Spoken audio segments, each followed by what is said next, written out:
Rookie quarterbacks are somehow hot in March.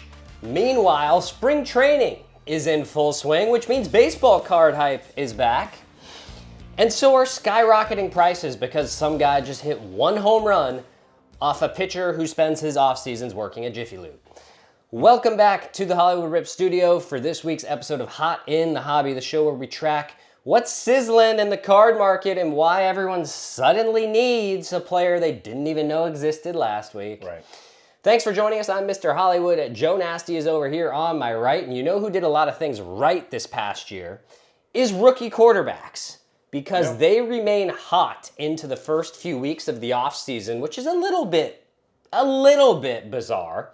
And I don't mean that rookie quarterback, not Jaden Daniels, because we are talking about Bo Nix, J.J. McCarthy, and Michael Penix Jr. We're talking about all of their 2024 Prism Silver rookie cards in raw condition, because Bo Nix was up 19% over the past week.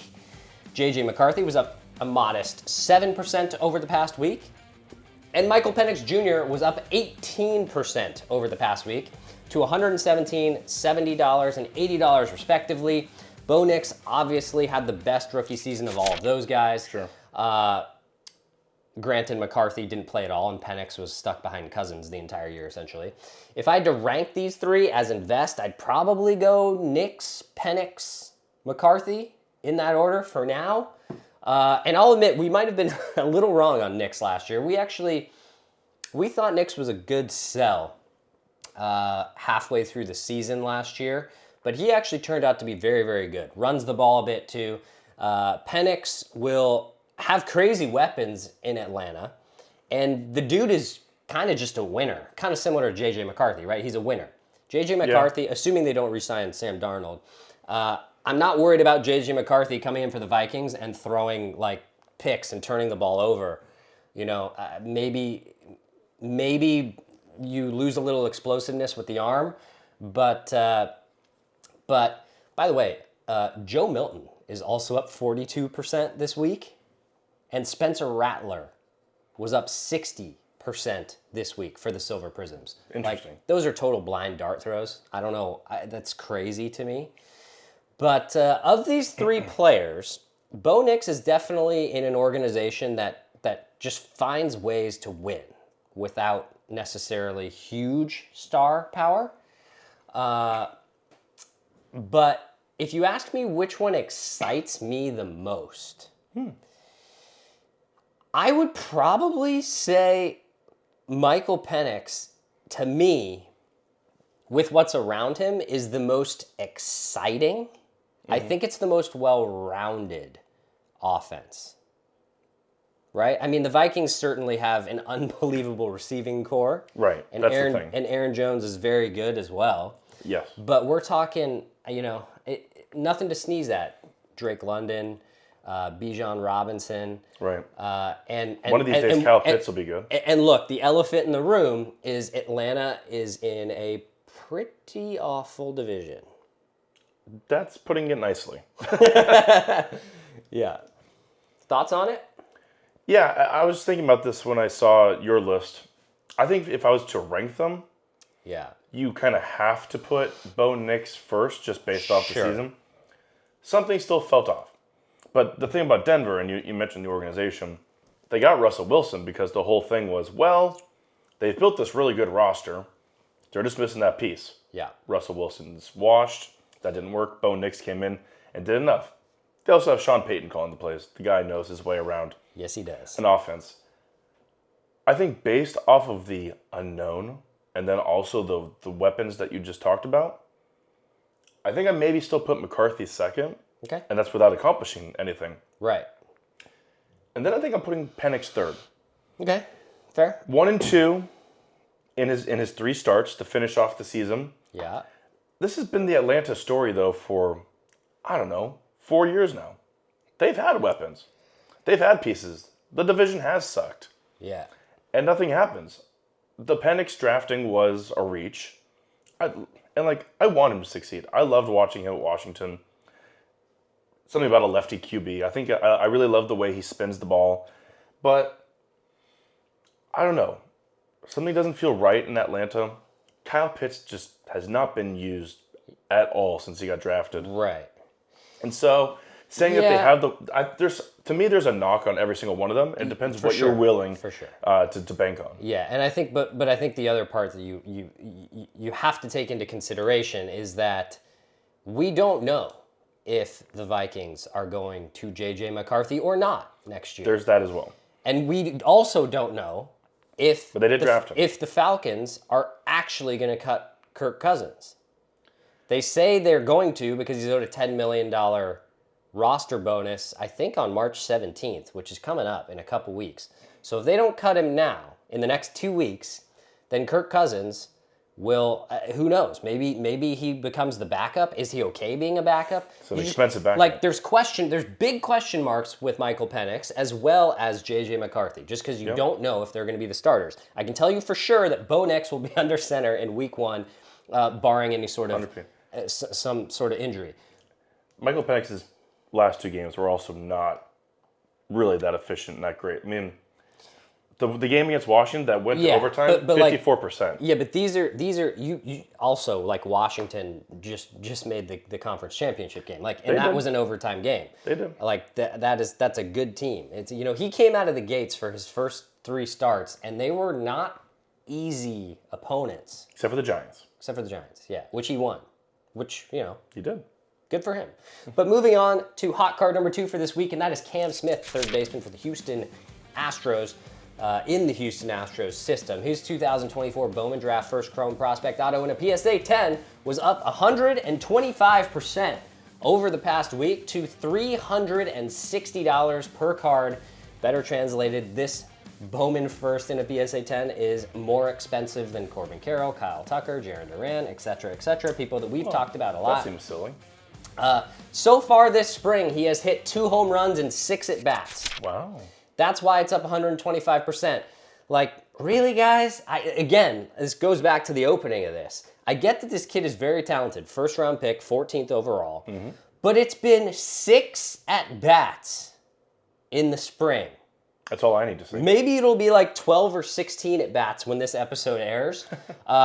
In the minors, he's a 325-ish career hitter with 7 home runs in 100 career at-bats. But that's between A and high A. Mm-hmm. When he went to Double A, he dropped 70 points, over 70 points off of his average. But at least the power held. Yeah, the power held. He had 0 homers in Double A.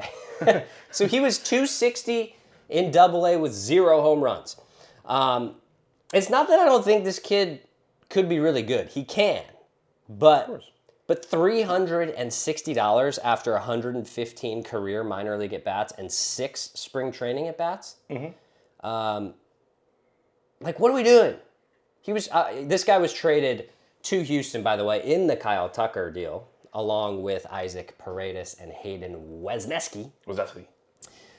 Cam Smith, any thoughts? Look, everything you said was spot on and correct.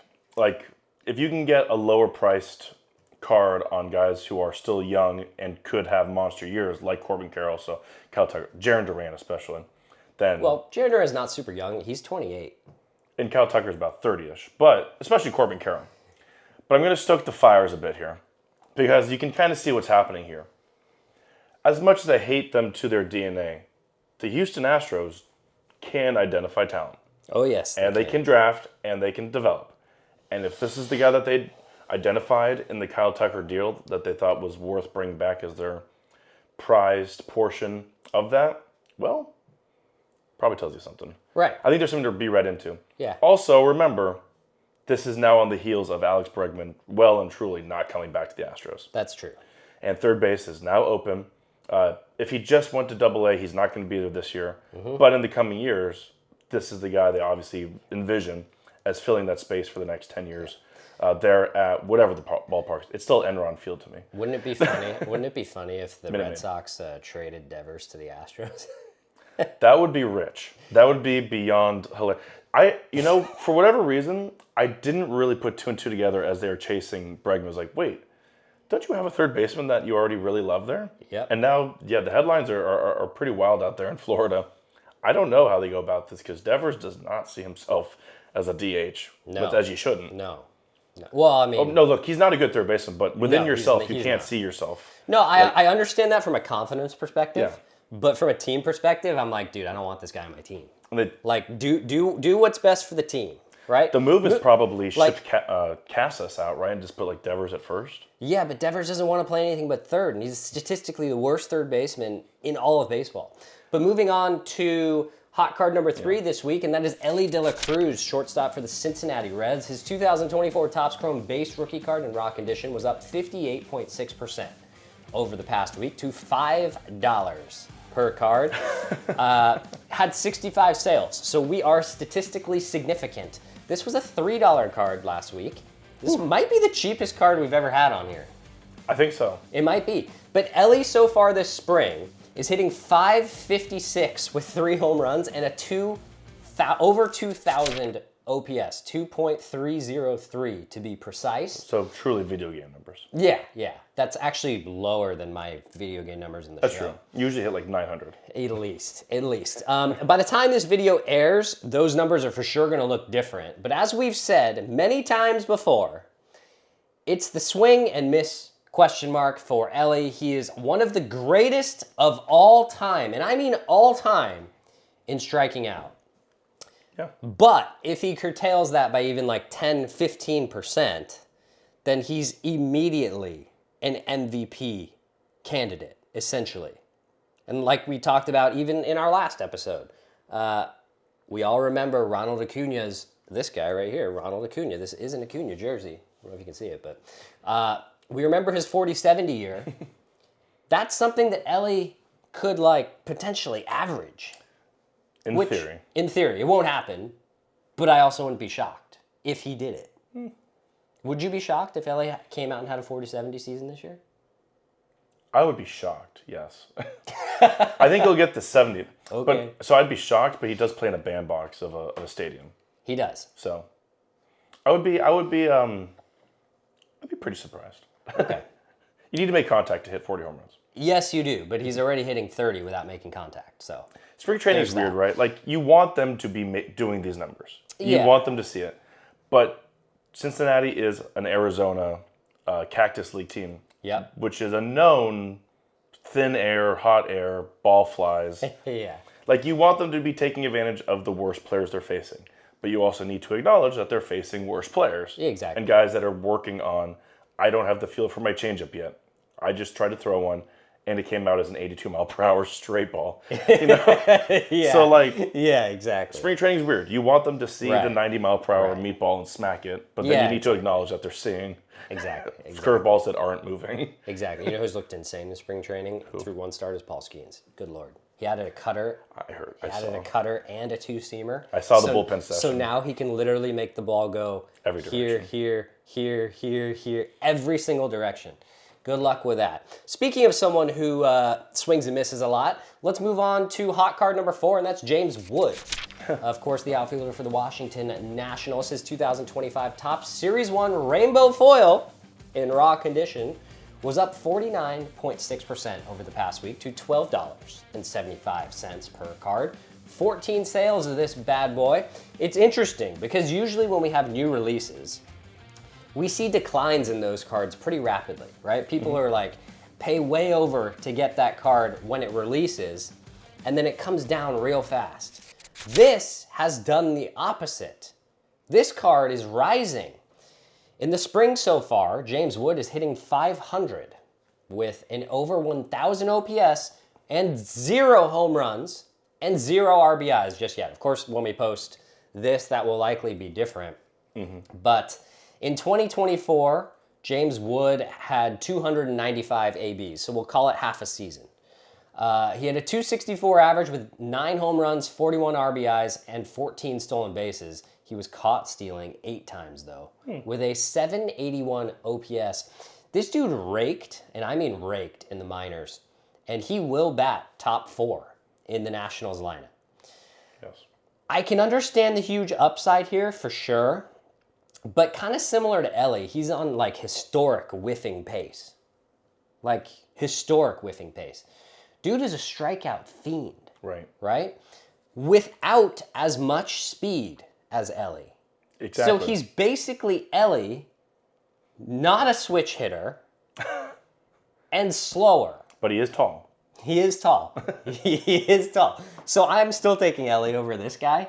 But yeah, the hype on James Wood is real. But also so is the pressure. He needs to essentially carry this offense. He does. Outside of C.J. Abrams. Well, that's what I was going to say. Like, so the Nationals, I've been trying to search for projections and what people are thinking about the NL East right now. And yes, the three teams at the top are head and shoulders above the Marlins and the Nationals. Yeah. The Braves, Mets, and Phillies are going to be battling out. People expect them to be in like the low 90s in terms of wins, mostly because they have to take care of each other. I'm just wondering, with James Wood, with C.J. Abrams, with Mackenzie Gore, who actually has turned out to be pretty darn good. Dylan Cruz as well. Will also be probably in the top 5 of that order. So are we a year? Will 2026 be the year where we start saying, the Nationals could have something brewing? I'm not saying 2026. I think it could happen this year. So remember, I'm comparing this to the first era of Nationals baseball, right before they won, because they were like, the Nationals have these. They have this Harper guy, this Soto guy, Rendon. Is it Rendon? Yeah. No, he's pretty Zimmerman. good. Yeah, right. It's like the Nationals out there are pretty solid. Pretty good. And then all of a sudden they won the title. Yeah. It all came together. The Strasburg guy. They just got Max Scherzer to finally complete that. Right. Getting Patrick Corbin was a pretty good deal for them. It was at the time. Whoops. So are we? I feel like we're a year away from being like the National. Yeah. We're going back into that. I think this year we could see this young core is something, and then maybe next offseason if they add an all-star or two, then we start to think of them in kind of that. So now we know they're big leaguers now. We know they're solid. Now they're going to learn to win. I wouldn't be surprised by September, they maybe affect the NL East race. Yeah. They probably are the thorn in team sides. Yeah. Or they roll over, regress, and then they're terrible. Or they're horrific. I'm really intrigued by the Nationals. That's why I bring this up, because I'm really intrigued by what's brewing, up there. Yeah. You know what I mean? Right. No, I mean, I am too. I think the Nats have a lot of young talent. Like the Marlins I could care less about. Right. Who knows where the Marlins are going at this point. But that'll wrap things up for us on this week's episode of Hot in the Hobby. If you had a good time, smash that like button and drop a comment down below so the algorithm thinks that we're famous. And subscribe to the channel because, let's be honest, you'll forget if you don't. Don't forget to ring that notification bell as well so you don't miss the next one, which is tomorrow. So for both of us here at Hollywood Rips, Mr. Hollywood, Joe Nasty, we thank you and we are out.